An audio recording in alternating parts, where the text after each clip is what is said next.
आज हम पढ़ेंगे चित्तौड़गढ़ जिले के बारे में। इससे पहले हमने कई जिलों के बारे में पढ़ चुके हैं। तो आपको अगर वीडियोस देखने हैं पहले वाले तो नीचे डिस्क्रिप्शन बॉक्स में लिंक मिलेगा, वहां जाकर आप देख सकते हैं।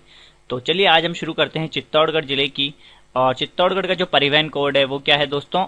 RJ09। ये चित्तौड़गढ़ का परिवहन कोड है। इससे पहले हमने किस जिले के बारे में पढ़ा था? बूंदी, और बूंदी का परिवहन कोड क्या था? RJ08। चलिए, चित्तौड़गढ़ की स्थापना किसने करी? तो इतिहास में जो हमें जानकारी मिलती है उसके अनुसार मौर्य वंश के जो शासक थे या मौर्य वंश के जो राजा थे चित्रांगन मौर्य, उन्होंने 7वीं शताब्दी के अंदर जो है चित्तौड़ की स्थापना करी थी। और इसे इनके नाम के कारण चित्रकूट के नाम से भी जाना जाता है, चित्रकूट दुर्ग। प्राचीन समय में दोस्तों चित्तौड़गढ़ जो था, ये जो क्षेत्र है, ये शिवी जनपद के अंदर आता था। और शिवी जनपद की जो राजधानी थी वो थी मध्यमिका। ठीक है, क्या थी? मध्यमिका, जिसका नाम नगरी भी हमको देखने को मिलता है। और मेवाड़ की राजधानी रही थी काफी समय तक। कौन? चित्तौड़गढ़। बाद में उदयपुर बन जाती है, लेकिन काफी समय तक जो मेवाड़ की राजधानी है वो चित्तौड़गढ़ रहती है। यहाँ पर जो है दोस्तों बप्पा रावल ने जो है गुहिल वंश की स्थापना करी थी, मेवाड़ के अंदर थी। और किसे हराकर? तो चित्तौड़ के राजा मानमोरी को हराया था। चित्तौड़ के राजा मानमोरी को हराया था और मेवाड़ में गुहिल साम्राज्य की स्थापना करी थी। किन्होंने? बप्पा रावल ने। चलिए आगे बढ़ते हैं। अब जानते हैं इसकी थोड़ी सी भौगोलिक स्थिति के बारे में। तो जनसंख्या जो है वो 15,44,338। तो 15 लाख से ऊपर जनसंख्या किसकी? चित्तौड़ की, जो इसे 21वें नंबर पर लेकर आती है। और घनत्व के मामले में ये 20वें नंबर पर आता है। 197 इसका जो है घनत्व है, जनघनत्व है। जनसंख्या कितनी है? 15 लाख से ऊपर है, 21वें नंबर पर। और जनसंख्या घनत्व में ये 20वें नंबर पर आता है। कौन? चित्तौड़गढ़। कौन कौन से जिले जो हैं वो चित्तौड़ की सीमा को छूते हैं, तो वो जरा हम देख लेते हैं इस मैप के अंदर। ये देखो, यहां पर आपको दिख रहा होगा, ये जो है ये है चित्तौड़गढ़। ये पहले एक बार, फिर ये यहां से ये दूसरी बार। ठीक है, ये 2 बार है यहाँ पर। तो अब देखते हैं कौन कौन से जिले छूते हैं। तो सबसे पहले यहाँ पर इधर है दोस्तों प्रतापगढ़, फिर है उदयपुर, और इधर से ये राजसमंद टच होता है, इधर से भीलवाड़ा, इधर से ये बूंदी, और इधर से ये कोटा। तो 6 जिले हैं जो कि किसकी सीमा को छू रहे हैं? चित्तौड़गढ़ की सीमा को 6 जिले छूते हैं। प्रतापगढ़, उदयपुर, राजसमंद, भीलवाड़ा, बूंदी और कोटा। ठीक है, आगे बढ़ते हैं। बात करते हैं कि कौन सा राज्य जो है वो चित्तौड़ के साथ सीमा बनाता है, या चित्तौड़ जो है किस राज्य के साथ सीमा बनाता है। तो दोस्तों वो बनाते, देखो, राजस्थान की सर्वाधिक सीमा किसके साथ लगती है? मध्य प्रदेश के साथ लगती है ना। लगभग कितने किलोमीटर? 1600 किलोमीटर लगती है लगभग। ठीक है, 1600 किलोमीटर के आसपास की सीमा लगती है मध्य प्रदेश के साथ राजस्थान की। और चित्तौड़गढ़ जो है, देखो आप मैप के अंदर देखोगे तो 2 बार एमपी के साथ टच हो रहा है। इधर से तो ये भीलवाड़ा है ना जो एमपी के साथ टच हो रहा है, और चित्तौड़गढ़ 2 बार जो है मध्य प्रदेश के साथ सीमा बनाता है। तो प्रश्न आ जाए कि कौन सा जिला जो है मध्य प्रदेश के साथ 2 बार सीमा बना रहा है, तो वह है दोस्तों चित्तौड़गढ़। ठीक है, आकृति जो है इसकी चित्तौड़गढ़ जिले की वो घोड़े की नाल के समान कह लो, या इल्ली के समान जो है चित्तौड़ की आकृति है। उपनाम जो है इसको दोस्तों राजस्थान का गौरव कहा जाता है, भक्ति और शक्ति का नगर कहा जाता है। सीमेंट के लिए फेमस है चित्तौड़गढ़, सीमेंट उत्पादन होता है सर्वाधिक, तो सीमेंट नगरी कहा जाता है। और खिजराबाद कहा जाता है। अलाउद्दीन खिलजी ने जो है चित्तौड़ को जीतने के बाद यहाँ का नाम क्या कर दिया था? खिजराबाद। तो ये कुछ इसके उपनाम हैं, किसके? चित्तौड़गढ़ के। आगे बढ़ते हैं और देखते हैं प्रमुख मेले। तो इससे पहले दोस्तों मैंने त्योहारों का वीडियो डाला था, ट्रिक के माध्यम से आपको याद कराए थे। तो जल्द ही कोशिश करूंगा मैं कि मेलों की ट्रिक भी बन जाए और मैं मेलों का वीडियो भी आपके लिए लेकर आऊं। तो कमेंट कर देना एक बार कि आपको वीडियो चाहिए या नहीं चाहिए मेलों का, तो मैं उस हिसाब से थोड़ा जल्दबाजी दिखाऊंगा। ठीक है, तो मातृकुंड मेला जो है कहाँ भरता है? चित्तौड़ के अंदर भरता है। कब भरता है? वैशाख पूर्णिमा को भरता है। देखो, लास्ट के अंदर हम क्विज भी करेंगे, तो थोड़ा ढंग से देखते हुए जाना ताकि आप आंसर भी दे पाओ। फिर ये राशमी गांव, राशमी कोई पंचायत समिति है, वहां पर एक गांव है हरनाथपुरा। कहाँ है? हरनाथपुरा है चित्तौड़गढ़ के अंदर, जो कि राशमी पंचायत समिति के अंदर आता है। तो वहां पर ये मेला भरता है। इसे राजस्थान और मेवाड़ का हरिद्वार कहा जाता है। क्यों कहा जाता है? जैसे हरिद्वार में अस्थियां विसर्जित करते हैं ना, तो ऐसे ही यहाँ पर भी जो लोग हैं अस्थियां विसर्जित करने जाते हैं। और हरिद्वार के अंदर जैसे लक्ष्मण झूला है, वैसे यहाँ पर भी एक लक्ष्मण झूला है। ठीक है, जैसे हरिद्वार में लक्ष्मण झूला है वैसे यहाँ पर भी लक्ष्मण झूला है। इसे राजस्थान और मेवाड़ का हरिद्वार भी कहा जाता है। किसे? मातृकुंडिया को। कौन सी नदी पर है ये? बनास और चंद्रभागा नदी पर है। मातृकुंडिया जो बांध है कौन सी नदी पर है? बनास नदी पर बना हुआ है। ठीक है, बनास नदी मेन है, ये ध्यान रखना। चलिए आगे बढ़ते हैं। जौहर मेला। तो जौहर जो है दोस्तों चित्तौड़गढ़ का फेमस है ना। 3 बार साके हुए 3 बार जौहर हुआ था, वो भी हम आगे पढ़ेंगे। तो जौहर जो है वो चित्तौड़गढ़ का प्रसिद्ध, और जौहर मेला कहाँ भरता है? चित्तौड़ में भरता है। कब भरता है? तो चैत्र कृष्ण 11 को भरता है। चैत्र कृष्ण 12 को, सॉरी 11 को। ठीक है, चैत्र कृष्ण 11 को जौहर मेला भरता है। कहाँ? चित्तौड़ के अंदर। एक सांवलिया जी का मेला भी भरता है। सांवलिया जी का मेला भरता है दोस्तों जल झूलनी एकादशी को। कब भरता है? जल झूलनी एकादशी। ठीक है, और त्योहार वाला वीडियो देखा है तो आपने, मैंने क्या ट्रिक बताई थी कि जल में झूलने कौन जाती है? भैंस जाती है। तो भाद्रपद शुक्ल 11 को ये मेला भरता है, सांवलिया जी का मेला। भगवान कृष्ण की मूर्ति है यहाँ पर। किन की मूर्ति है? भगवान कृष्ण की मूर्ति। कौन से गांव के अंदर भरता है ये मेला? तो मंडफिया गांव के अंदर ये मेला भरता है सांवरिया जी का। ठीक है, चलिए आगे बढ़ते हैं। राम रावण मेला भरता है चैत्र शुक्ल 10वीं को बड़ी सादड़ी के अंदर। मीरा महोत्सव का आयोजन होता है आश्विन महीने के अंदर, जो पूनम आती है जिसे शरद पूर्णिमा के नाम से जाना जाता है, तो उसमें मीरा महोत्सव का आयोजन होता है। ठीक है दोस्तों, मातृकुंडिया मेला, जौहर मेला, सांवलिया जी का मेला, राम रावण मेला, मीरा महोत्सव मेला कहाँ आयोजित होते हैं? चित्तौड़गढ़ के अंदर आयोजित होते हैं। नेक्स्ट है मंदिर, देख लेते हैं। बारडोली का शिव मंदिर, सांवलिया जी का मंदिर और आवरी माता का मंदिर।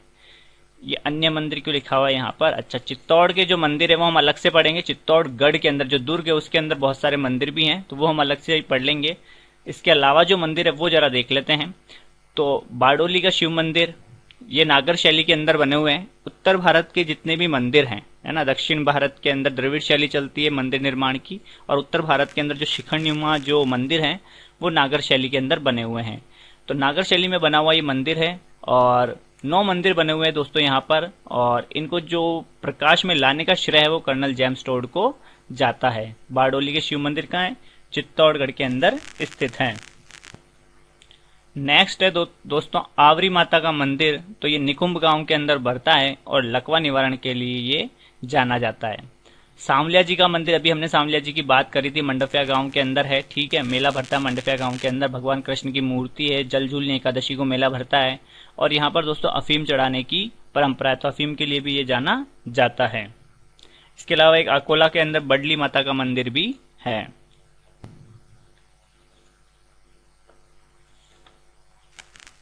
अभ्यारण्य कौन कौन से हैं यहाँ पर? तो देखो, एक तो बस्सी अभ्यारण्य है, भैंसरोडगढ़ वन्य जीव अभ्यारण्य, और एक मृगवन भी है, दुर्ग मृगवन के नाम से हम उसे जानते हैं। तो 29 अगस्त 1988 को बस्सी को जो है वन्य जीव अभ्यारण्य घोषित किया गया था, और यहाँ से 2 नदियां निकलती हैं, औरई और ब्राह्मणी नदी, जिसे बामनी नदी भी बोलते हैं। ठीक है, कौन सी नदी बोलते हैं? बामनी नदी भी बोलते हैं, यहाँ से ही उद्गम होता है।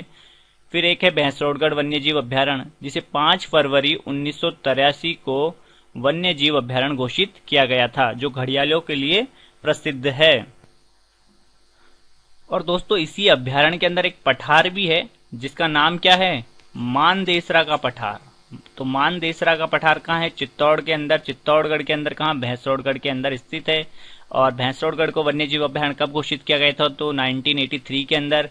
घड़ियालों के लिए जाना जाता है, और राणा प्रताप सागर बांध के पास ही ये बना हुआ है। कौन से बांध के पास? राणा प्रताप सागर बांध के पास बना हुआ है, और 2 नदियों के साथ ये फैला हुआ है। कौन कौन सी नदी? चंबल और बामनी नदी के साथ साथ ये फैला हुआ है। कौन? भैंसरोडगढ़ वन्य जीव अभ्यारण्य। फिर एक यहाँ पर मृगवन भी है, 1969 के अंदर इसे मृगवन घोषित किया गया था, दुर्ग मृगवन। चलिए अब देखते हैं कुछ प्रमुख नदियां। चंबल, बामनी, बनास, बेड़ज, गंभीरी इत्यादि जो नदियां हैं, इनका संबंध कहाँ से है? चित्तौड़गढ़ से भी है। तो चलिए, हम जिला दर्शन पढ़ रहे हैं तो थोड़ा थोड़ा सा नदियों के बारे में भी जान लेते हैं, जिससे हमारा अच्छे से रिवीजन होता भी रहेगा साथ के अंदर। तो सबसे पहले चंबल की बात कर लेते हैं। तो 1051 किलोमीटर लंबी नदी है। कितनी? 1051 किलोमीटर लंबी नदी है। कहाँ से आती है? जनापाव की पहाड़ियां, एमपी से ये नदी आती है। कहाँ से उद्गम होता है? जनापाव की पहाड़ियों से उद्गम होता है।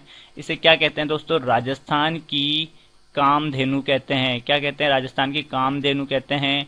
और बारहमासी नदी कहते हैं, बारहमासी नदी कहते हैं। और क्या कहते हैं? चरमणवती कहते हैं, चरमणवती नदी कहते हैं। और राजस्थान में कहाँ से प्रवेश करती है ये दोस्तों? तो चौरासीगढ़ नाम की जगह है जहाँ से राजस्थान में ये प्रवेश करती हैं। और उसके बाद आगे जाके कहाँ जाती है? भैंसरोडगढ़ जाती है। तो भैंसरोडगढ़ किस नदी के किनारे स्थित है? चंबल नदी के किनारे स्थित है। चंबल और बामनी नदियों के संगम पर स्थित है भैंसरोडगढ़। और यहाँ पर ये बामनी नदी के साथ मिलकर एक जलप्रपात का निर्माण करती है जिसका नाम क्या है? चूलिया जलप्रपात। तो चूलिया जलप्रपात जो है कहाँ स्थित है? चित्तौड़गढ़ के अंदर स्थित है। राजस्थान का सबसे ऊंचा जलप्रपात है जिसकी हाइट है 18 मीटर, फीट में पूछ ले तो लगभग 54 फीट। ठीक है, तो चूलिया जलप्रपात कौन सी नदी पर बना हुआ है दोस्तों? ये चंबल जो है बामनी नदी के साथ मिलकर 18 मीटर जो है 18 मीटर की हाइट का चूलिया जलप्रपात का निर्माण करती है। फिर उसके बाद 6 जिलों के अंदर बहती है। बाकी और जानकारी के लिए आप नदी वाला वीडियो देख लेना। और बांध बता देता हूँ इसके अंदर। सबसे पहले जब ये निकल एमपी से आती है तो राजस्थान में प्रवेश करने से पहले इस पर एक बांध बना हुआ जिसका नाम है गांधी सागर बांध। कौन सा है? गांधी सागर। खैर इससे भी लेना देना नहीं है अपने को। फिर उसके बाद जिससे लेना देना है वो है राणा प्रताप सागर बांध, राणा प्रताप सागर बांध। तो ये कहाँ पर स्थित है? चित्तौड़गढ़ के अंदर स्थित है राणा प्रताप सागर बांध। और इसी के पास में जो है वो परमाणु बिजली घर भी स्थापित हो रखा है, रावत भाटा परमाणु बिजली घर। और राजस्थान का भराव क्षमता की दृष्टि से ये सबसे बड़ा बांध है। कौन सा? राणा प्रताप सागर बांध, जो चित्तौड़गढ़ के अंदर स्थित है। चलिए अब आगे बढ़ते हैं। फिर बात करते हैं दोस्तों, अब बात करते हैं अपन बामनी नदी की। तो बामनी नदी जो है दोस्तों ये हरिपुरा गांव से निकलती है, चित्तौड़गढ़ के अंदर ही बेंगू जो तहसील है वहां से निकलती है, हरिपुरा गांव से। और ये भैंसरोडगढ़ के अंदर भी बताया था मैंने आपको, वहां जाकर कहाँ है? चंबल में मिल जाती है। ठीक है, बनास नदी की बात करें तो खमनोर की पहाड़ियों से निकलती है। राजसमंद के अंदर है खमनोर की पहाड़ियां। कहाँ से निकलती है? राजसमंद से निकलती है। फिर राजसमंद के बाद जो है उदयपुर, उदयपुर के बाद चित्तौड़, फिर भीलवाड़ा, फिर अजमेर, टोंक और सवाई माधोपुर के अंदर जाकर जो है चंबल के अंदर ये नदी मिल जाती है। राजस्थान की सबसे लंबी नदी है ये, राजस्थान में बहने वाली राज्य की सबसे लंबी नदी। ठीक है, कौन सी है? जिसे वन की आशा भी बोलते हैं। चलिए आगे बढ़ते हैं दोस्तों। जो मातृकुंडिया बांध है दोस्तों वो इसी पर बना हुआ है, बनास पर ही। ठीक है, ध्यान रखना। नेक्स्ट कौन सी नदी है? बेड़च नदी। ठीक है, बेड़च नदी के बारे में देख लेते हैं। तो कहाँ से निकलती है? ये गोगुंदा की पहाड़ियों से निकलती है। उदयपुर के अंदर है ना गोगुंदा की पहाड़ियां, वहां से निकलती है। फिर उदय सागर झील के अंदर गिरती है ये जाकर, उदयपुर के अंदर ही। तो इससे पहले, झील में गिरने से पहले इस नदी का नाम रहता आयड़। ठीक है, उसके बाद उदय सागर से निकलने के बाद इस नदी का नाम हो जाता है बेड़च। और इसी नदी के किनारे एक सभ्यता है जो है आहड़ सभ्यता। ठीक है, फिर आगे जाकर ये इसकी एक सहायक नदी इसमें मिलती है जिसका नाम क्या है? गंभीरी। कौन सी? गंभीरी, जो आगे नदी लिख रही है ना ये गंभीरी नदी, ये आती है दोस्तों एमपी से आती है गंभीरी नदी। और एक जगह है चटियावली नाम की कोई जगह है, वहां पर दोनों का संगम होता है, दोनों जाकर वहां पर मिल जाती है। और बेड़च और गंभीर नदियों के संगम पर ही चित्तौड़गढ़ स्थित है। चित्तौड़गढ़ जो है, चित्तौड़गढ़ दुर्ग कौन सी नदियों के किनारे स्थित है? बेड़च और गंभीरी के संगम पर। और पठार पूछ ले हो तो मेजा के पठार पर स्थित है चित्तौड़गढ़ दुर्ग, मेजा का पठार। ठीक है दोस्तों, बेड़च पर ही एक बांध बना हुआ है जिसका नाम क्या है? घोसुंडा बांध। ये भी ध्यान रख लेना, कौन सा बांध है? घोसुंडा बांध। ठीक है, जो कि कौन सी नदी पर बना हुआ है? बेड़च नदी पर बना हुआ है। गंभीरी का मैंने बताई दिया एमपी से आती है और राजस्थान के अंदर ये निम्बाहेड़ा से प्रवेश करती है और फिर बेड़च के अंदर मिल जाती है। गंभीर अलग है ना, गंभीरी अलग है। गंभीर जो नदी है वो करौली से निकलती है, फिर जाके मैनपुरी यूपी के अंदर जो है यमुना के अंदर मिल जाती है। झीलें देख लो, राणा प्रताप सागर बांध अभी बात करी थी हमने और फिर भी बात कर लेते। तो राणा प्रताप सागर बांध जो है दोस्तों कहाँ स्थित है? रावत भाटा के अंदर है। कहाँ है? रावत भाटा के अंदर स्थित है, चित्तौड़गढ़ के अंदर। और चंबल नदी पर बना हुआ है ये, 1970 के अंदर बनकर तैयार हुआ था। और इसी के पास में परमाणु बिजली घर जो है, रावत भाटा परमाणु बिजली घर, वो इसी के पास में बनाया गया। इसके अलावा मातृकुंडिया बांध है जो बनास नदी पर है, और भोपाल सागर है। भोपाल सागर जो है दोस्तों भोपाल सिंह ने बनवाया था। और इसको जो जलापूर्ति होती है, इसमें जो जल डाला जाता है वो मातृकुंडिया से पहुंचाया जाता है। ठीक है, इसके अलावा घोसुंडा बांध है बेड़च नदी पर, एक रूपा रेल बांध भी है जो चित्तौड़गढ़ के अंदर स्थित है। तो ये यहाँ के प्रमुख बांध और झीलें हैं। अब दोस्तों मेन बात करेंगे चित्तौड़गढ़ दुर्ग की। तो बिल्कुल ढंग से देखना, यहाँ से बहुत ज्यादा प्रश्न आते हैं, मेन यही है। ठीक है, तो हम चित्तौड़गढ़ को बिल्कुल अलग ही पढ़ रहे हैं। इसके अंदर जो छतरियां हैं, महल है, मंदिर है, सब अलग ही पढ़ रहे हैं चित्तौड़गढ़ दुर्ग के अंदर। तो चलिए शुरू करते हैं चित्तौड़गढ़ दुर्ग की बात। तो चित्तौड़गढ़ दुर्ग का जो निर्माण है दोस्तों, वो चित्रांगद मौर्य ने करवाया था 7वीं शताब्दी के अंदर। ठीक है, कैसे पता चलता है हमको? तो हमें पता चलता है वीर विनोद से। किसकी रचना है ये? कवि श्यामल दास की रचना है वीर विनोद। तो चित्तौड़गढ़ दुर्ग का निर्माण करवाया था चित्रांगद मौर्य ने 7वीं शताब्दी में, जिसे राजस्थान का गौरव कहा जाता है, सभी किलों का सिरमौर कहा जाता है। गंभीरी और बेड़ज के संगम पर स्थित है। पठार पूछे तो मेजा के पठार पर बना हुआ है। राजस्थान का एकमात्र ऐसा दुर्ग है जिसमें खेती की जाती है। राजस्थान का एकमात्र दुर्ग जिसमें खेती की जाती है, तो वह है दोस्तों चित्तौड़गढ़ दुर्ग। गिरिदुर्ग श्रेणी के अंदर आता है। राजस्थान का सबसे बड़ा आवासीय किला है, यानी रहने के हिसाब से। तो राजस्थान का सबसे बड़ा लिविंग फोर्ट कौन सा? चित्तौड़गढ़ दुर्ग। आकार पूछे तो वेल मछली के समान आकार है किसका? चित्तौड़गढ़ का। अब यहाँ पर बात करते हैं दोस्तों विजय स्तंभ और कीर्ति स्तंभ की। दोनों देखो दोस्तों अलग अलग है, कहीं कहीं पर आपको एक साथ भी पढ़ा दिया जाता है, लेकिन ध्यान रखना अलग अलग है। ये 9 मंजिल का है और ये 7 मंजिल का है। ठीक है, चलिए देखते हैं अब इनके बारे में जानकारी जो एग्जाम में पूछी जाती है। तो इससे पहले प्रवेश द्वार देख लो आप। चित्तौड़गढ़ के अंदर 7 प्रवेश द्वार है, जिसमें पहला पाटन पोल है, दूसरा भैरव पोल है, तीसरा हनुमान पोल, चौथा गणेश पोल, पांचवा जोड़ला पोल, छठा लक्ष्मण पोल और 7वां है राम पोल। ठीक है, ये यहाँ के कुछ प्रवेश द्वार है, 7 प्रवेश द्वार चित्तौड़गढ़ दुर्ग के। अब आते हैं विजय स्तंभ की बात करते हैं और जैन कीर्ति स्तंभ की बात करते हैं। तो विजय स्तंभ बनवाया था दोस्तों महाराणा कुंभा ने। 1437 के अंदर एक युद्ध होता है। ठीक है, मालवा के सुल्तान थे कौन? महमूद खिलजी। महमूद खिलजी सारंगपुर के युद्ध के नाम से जाना जाता है। तो सारंगपुर के युद्ध के अंदर महाराणा कुंभा जीत जाते हैं और महाराणा कुंभा इस विजय के उपलक्ष्य में जो है विजय स्तंभ का निर्माण करवाते हैं। 1440 से 1448 के अंदर ये बनता है। ठीक है, और यहाँ पर एक प्रशस्ति भी है भाई। महाराणा कुंभा का जो यश है, महाराणा कुंभा की जो कीर्ति है, महाराणा कुंभा का जो पराक्रम है, उसका बखान करने के लिए कीर्ति स्तंभ प्रशस्ति की रचना की गई थी, जो कि इसी के अंदर किसी न किसी मंजिल पर है। मैं भी गया था लेकिन मुझे मिली नहीं। कीर्ति स्तंभ, जैन कीर्ति स्तंभ अलग है। कीर्ति स्तंभ जो है यानी महाराणा कुंभा की जो कीर्ति है उसका बखान करने के लिए एक प्रशस्ति की रचना की गई थी, वो इसी के अंदर है।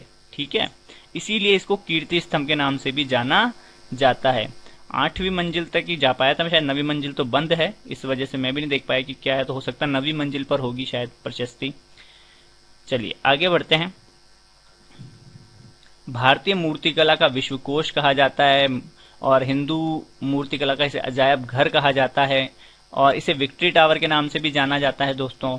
9 मंजिल का है और तीसरी मंजिल पर 9 बार अल्लाह शब्द है और जो कि अरबी भाषा के अंदर लिखा गया है। कौन सी भाषा? अरबी भाषा के अंदर लिखा हुआ है। और 8वीं मंजिल ऐसी है जहां पर कोई मूर्ति नहीं है। 157 सीढ़ियां हैं, 120 फीट लगभग इसकी हाइट है और 157 इसमें सीढ़ियां हैं। मुख्य जो शिल्पी थे दोस्तों, मुख्य शिल्पी थे जेता और बाकी इनके पुत्रों ने सहयोग किया था नाथा, पोमा, पुंजा। कौन कौन? नाथा, पोमा और पुंजा। और जेता जो है मुख्य शिल्पकार थे किसके? विजय स्तंभ के। राजस्थान पुलिस और माध्यमिक शिक्षा बोर्ड का प्रतीक चिन्ह है विजय स्तंभ। जैन कीर्ति स्तंभ की बात करते हैं तो जैन तीर्थकर आदिनाथ को समर्पित है। ठीक है, जैन कीर्ति स्तंभ किसको समर्पित है? आदिनाथ को समर्पित है, इसलिए इसे आदिनाथ स्मारक भी कहा जाता है। बघेरवेल संप्रदाय के एक व्यक्ति थे, या ये समझ लो जैन सेठ होंगे, उनका नाम था जीजा, और एक थे पूरण सिंह। उन्होंने इस जैन कीर्ति स्तंभ का निर्माण करवाया था। किसको समर्पित है? जैन तीर्थकर आदिनाथ को समर्पित है और इसके जो शिल्पी थे अत्रि और इनके पुत्र महेश जो थे वो इसके शिल्पकार थे। किसके? जैन कीर्ति स्तंभ के। चित्तौड़गढ़ के कौन थे? जेता, नाथा, पोमा और पुंजा। जैन कीर्ति स्तंभ के कौन है? अत्रि और महेश। ठीक है, दोनों अलग अलग है, एक 9 मंजिल की, एक 7 मंजिल की है। तो साथ में मत करना, डिफरेंस करके पढ़ना। ठीक है, स्क्रीनशॉट ले लेना भले आप साथ में। आगे बात करते हैं, बहुत सारी चीजें देखो चित्तौड़गढ़ के अंदर। तो एक है पद्मिनी महल, ठीक है, रतन सिंह की पत्नी, रतन सिंह की रानी। एक है फतेह प्रकाश महल जिसे म्यूजियम बना दिया गया है। राणा कुंभा के महल और गोरा बादल महल, रतन सिंह महल, ये महल कहाँ स्थित है? चित्तौड़गढ़ दुर्ग के अंदर स्थित है। प्रश्न आ जाए गोरा बादल महल कहाँ है? चित्तौड़गढ़ दुर्ग के अंदर है। रतन सिंह महल, राणा कुंभा के महल, फतेह प्रकाश महल, पद्मिनी महल कहाँ है? चित्तौड़गढ़ के अंदर स्थित है। बात करते हैं नेक्स्ट संविधेश्वर मंदिर की। तो इसका जो निर्माण है दोस्तों, ये करवाया था किसने? राजा भोज ने। राजा भोज ने निर्माण करवाया था और नागर शैली के अंदर ये बना हुआ है। कौन सी शैली? मंदिर निर्माण शैली जो है नागर शैली के अंदर ये मंदिर बना हुआ है और इसे दोस्तों मोकल मंदिर भी कहा जाता है। क्यों? क्योंकि महाराणा मोकल ने इसका क्या करवाया था? जीर्णोद्धार करवाया था। ठीक है, इस वजह से जो है इसको मोकल मंदिर भी कहा जाता है। नेक्स्ट कौन सा मंदिर है? कालिका माता मंदिर।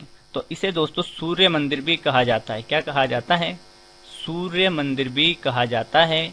और इस मंदिर का जो निर्माण है वो मान मोरी ने करवाया था। किसने? मान मोरी ने। अंतिम शासक थे मौर्य वंश के मान मोरी। ठीक है, तो मान मोरी ने इसका निर्माण करवाया था। नेक्स्ट कौन सा मंदिर है? तुलजा भवानी मंदिर। तो छत्रपति शिवाजी की आराध्य देवी है तुलजा भवानी, तो उनका मंदिर चित्तौड़गढ़ दुर्ग के अंदर स्थित है। इसके अलावा है कुंभ श्याम मंदिर या कुंभ स्वामी मंदिर कह लो, तो भगवान विष्णु को समर्पित मंदिर है ये। और यहाँ पर क्या है? महाराणा कुंभा ने जो है भगवान विष्णु का एक रूप है जिसका नाम है वराह। तो वराह की जो है भगवान वराह की मूर्ति स्थापित की थी किन्होंने? कुंभा ने।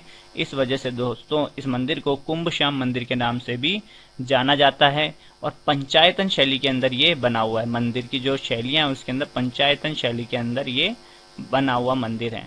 पंचायतन शैली क्या? ये मुख्य मंदिर, फिर अन्य 4 मंदिर, ये क्या हो गए? पंचायतन शैली हो गई। चलिए, मीरा मंदिर है यहाँ पर, महाराणा सांगा ने बनवाया था मीरा मंदिर। कहाँ पर? चित्तौड़गढ़ के अंदर। चलिए आगे बात करते हैं श्रृंगार चौवरी। ये पहले एक जैन मंदिर हुआ करता था, फिर जो है यहाँ पर महाराणा कुंभा की जो पुत्री थी, क्या नाम था महाराणा कुंभा की पुत्री का? रमाबाई।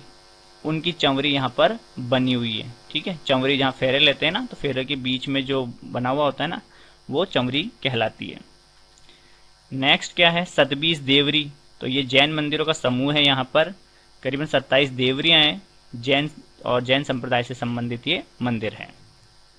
चलिए नेक्स्ट क्या? नौगजा पीर की मजार है यहाँ पर, एक भीमलत कुंड है और एक भीमलत जलप्रपात जो है मैंने आपको बताया था नेक्स्ट पिछले वीडियो में, बूंदी के अंदर है मांगली नदी पर।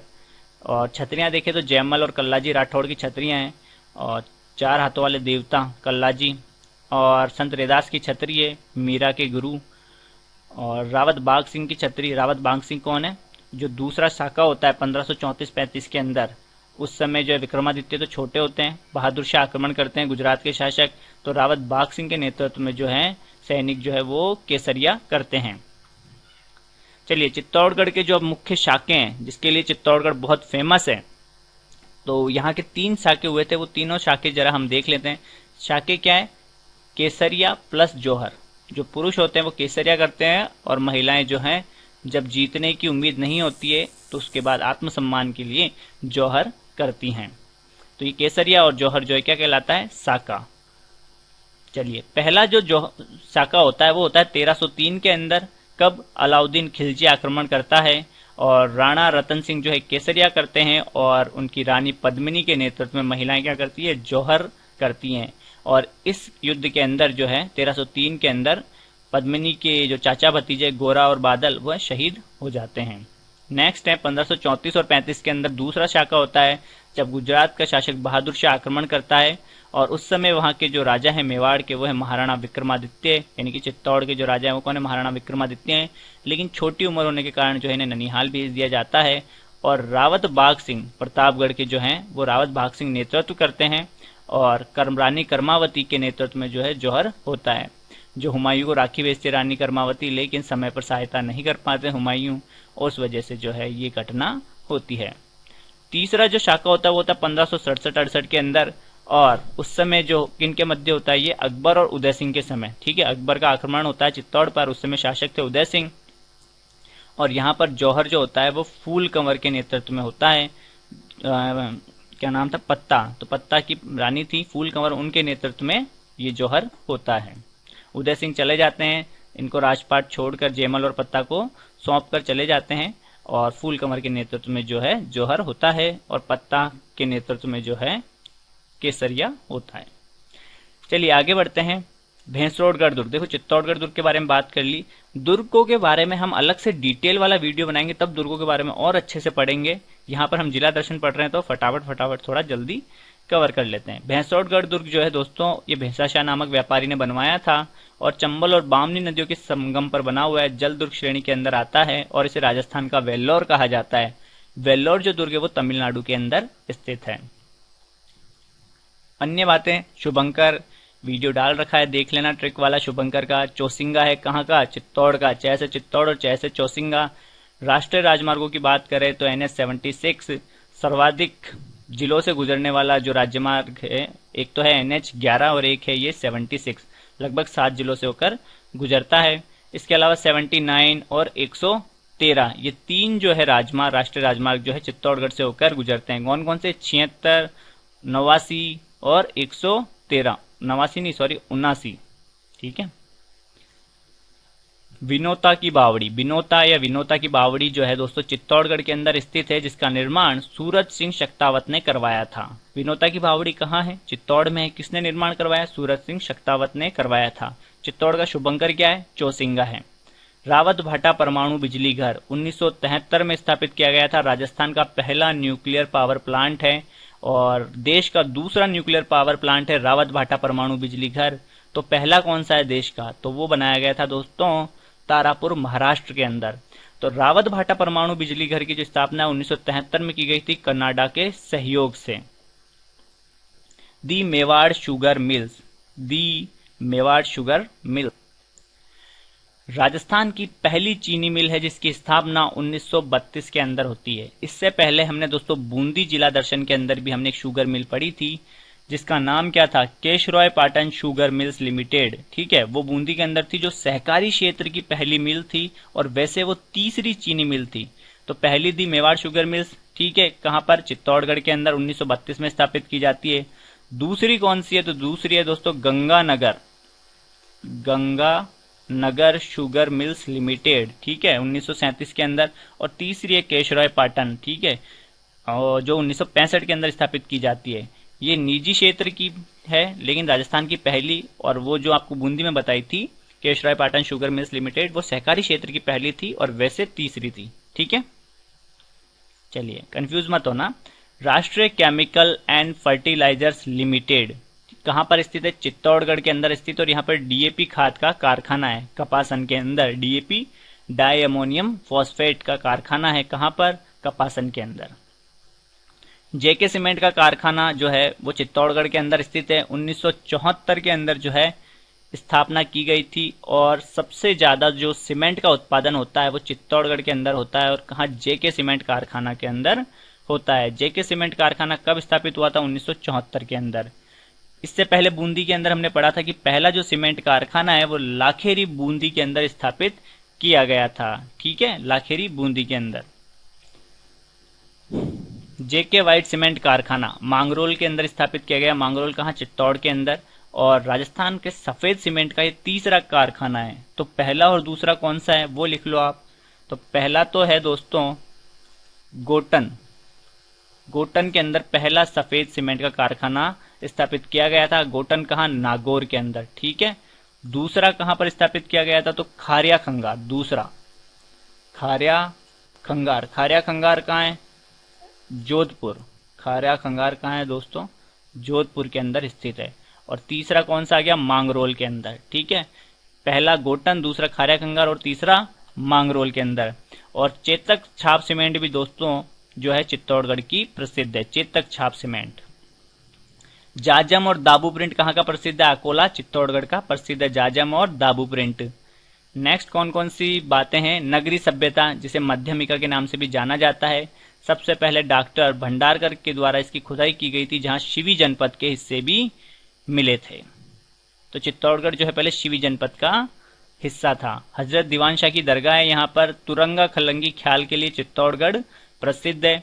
और बेंगू किसान आंदोलन होता है 1921 और 23 के अंदर। जब होता है तो वहां पर गोविंदपुरा गांव के अंदर जो है रूपा जी और कृपा जी जो है वो किसान जो थे वो शहीद हो जाते हैं और इसकी जांच के लिए एक आयोग बिठाया जाता है जिसका नाम क्या है, ट्रेंच आयोग। तो बेंगू किसान आंदोलन कब होता है, 1921-23 के अंदर होता है। गोविंदपुरा गांव के अंदर आंदोलन के दौरान रूपा जी और कृपा जी नामक जो किसान है शहीद हो जाते हैं और इसकी जांच के लिए ट्रेंच आयोग गठित किया जाता है। नेक्स्ट है सुपर जिंक स्मेल्टर कहाँ है, चंदेरिया चित्तौड़गढ़ के अंदर स्थित है। सीसा जस्ता को गलाने का संयंत्र। घोसुंडी शिलालेख जो है कहाँ पर मिला था, चित्तौड़गढ़ के अंदर मिला था और डॉक्टर BR भंडारकर के द्वारा सबसे पहले पढ़ा गया था और जिससे क्या जानकारी मिलती है, वैष्णव भागवत संप्रदाय की जानकारी मिलती है। और इसकी जो भाषा थी वो थी दोस्तों संस्कृत। घोसुंडी की क्या भाषा थी, संस्कृत। और लिपि जो थी वो थी ब्राह्मी लिपि। ठीक है, ब्राह्मी लिपि थी। आदित्य सीमेंट लिमिटेड चित्तौड़गढ़ के अंदर है। चलिए अब दोस्तों कुछ प्रश्न कर लेते हैं हम, अभी तक हमने जो भी पढ़ा है, फिर उसके बाद इस वीडियो को खत्म करते हैं। तो पहला प्रश्न है कि शिवी जनपद की राजधानी, तो शिवी जनपद की राजधानी थी माध्यमिका, और माध्यमिका को क्या किस नाम से भी जानते हैं हम, नगरी नाम से भी। ठीक है। चित्तौड़गढ़ दुर्ग का निर्माण किसने करवाया था, तो ये करवाया था दोस्तों 7वीं शताब्दी में चित्रांगद मौर्य ने। कुंभ श्याम मंदिर, मीराबाई मंदिर, जैन कीर्ति स्तंभ कहाँ स्थित है, तो ये स्थित है दोस्तों चित्तौड़गढ़ दुर्ग के अंदर। चित्तौड़गढ़ में विजय स्तंभ का निर्माण किसने करवाया था, तो सारंगपुर के युद्ध में विजय मिली थी किनको, महाराणा कुंभा को। उस उपलक्ष्य में महाराणा कुंभा ने इसका निर्माण करवाया था। वीर राठौड़, कल्ला, जेमल और पत्ता और रावत बाघ सिंह की छतरियां किस दुर्ग में बनी हुई है, तो ये बनी हुई है दोस्तों चित्तौड़गढ़ दुर्ग के अंदर। ठीक है, छतरियां पड़ी थी ना आपने, तो बस कहां पर बनी हुई है, चित्तौड़गढ़ दुर्ग के अंदर। दिल्ली सुल्तान अलाउद्दीन खिलजी द्वारा 1303 में जीत के बाद खिजराबाद नाम किस दुर्ग का रखा गया था, तो पहला शाखा कब हुआ था, 1303 के अंदर हुआ था, जिसे जीतने के बाद अलाउद्दीन खिलजी ने क्या नाम रख दिया था, चित्तौड़गढ़ दुर्ग का खिजराबाद रख दिया था। अगला प्रश्न है निम्नलिखित में से कौन सा मंदिर चित्तौड़गढ़ दुर्ग में नहीं है, तो हमने मंदिर जब पढ़े थे तो समिदेश्वर मंदिर भी पढ़ा था, मीराबाई का मंदिर भी है, कुंभ श्याम मंदिर भी है, शीला देवी का मंदिर जयपुर के अंदर है। ठीक है। तो कीर्ति स्तंभ प्रशस्ति की रचना किसने करी थी, कीर्ति स्तंभ प्रशस्ति की, देखो विजय स्तंभ की किसने करी थी, विजय स्तंभ, तो वो कौन थे, जेता और इनके पुत्र नाथा, पोमा और पुंजा। ठीक है, ये तो थे विजय स्तंभ के। और इधर कौन आ जाएंगे, इधर आ जाएंगे दोस्तों एक तो अत्रि और इनके पुत्र महेश। तो अत्रि और महेश भट्ट ने कीर्ति स्तंभ प्रशस्ति की रचना की थी, तो महेश भट्ट यहाँ पर ऑप्शन में मिल रहा है। राजस्थान का सर्वाधिक भराव क्षमता वाला बांध कौन सा है, तो हमने पढ़ा था चंबल नदी पर बना हुआ है, कौन सा, राणा प्रताप सागर बांध। भैंसरोडगढ़ वन्यजीव अभयारण्य किस जिले में स्थित है, चित्तौड़गढ़ के अंदर स्थित है, घड़ियालों के लिए प्रसिद्ध है और चंबल और बामनी नदियों के साथ साथ ये जो है फैला हुआ है। और यहीं से जो है औरई और ब्राह्मणी नदी भी निकलती है, सॉरी वो बस्सी वन्यजीव अभयारण्य से निकलती है। राजस्थान अणुशक्ति संयंत्र कहाँ स्थापित किया गया, रावत भाटा चित्तौड़गढ़ के अंदर है। चूलिया जलप्रपात किस नदी पर बना हुआ है, तो चंबल और बामनी नदियों के साथ बना हुआ है, तो चंबल ऑप्शन में तो हमारा चंबल भी सही है। राजस्थान का सबसे ऊंचा जलप्रपात है, 18 मीटर ऊंचा है। राजस्थान की पहली चीनी मिल कौन सी है, तो द मेवाड़ शुगर मिल्स, जिसकी स्थापना 1932 के अंदर की गई थी। नेक्स्ट है राजस्थान का सफेद सीमेंट का तीसरा कारखाना कौन सा है, तो मांगरोल है। पहला गोटन में था नागौर, दूसरा खारिया कंगार जोधपुर और तीसरा जो है जेके वाइट सीमेंट का कारखाना मांगरोल चित्तौड़गढ़ के अंदर। राष्ट्रीय केमिकल एंड फर्टिलाइजर लिमिटेड कहाँ स्थापित है, तो ये है दोस्तों चित्तौड़ के अंदर, जहाँ डीएपी खाद का निर्माण किया जाता है, डाई अमोनियम फॉस्फेट। जाजम प्रिंट दाबू प्रिंट कहाँ की प्रसिद्ध है, तो आकोला चित्तौड़गढ़ की ये प्रसिद्ध है। तो दोस्तों ये हो गया हमारा क्विज भी। आशा करता हूँ आपको वीडियो पसंद आया होगा। कहीं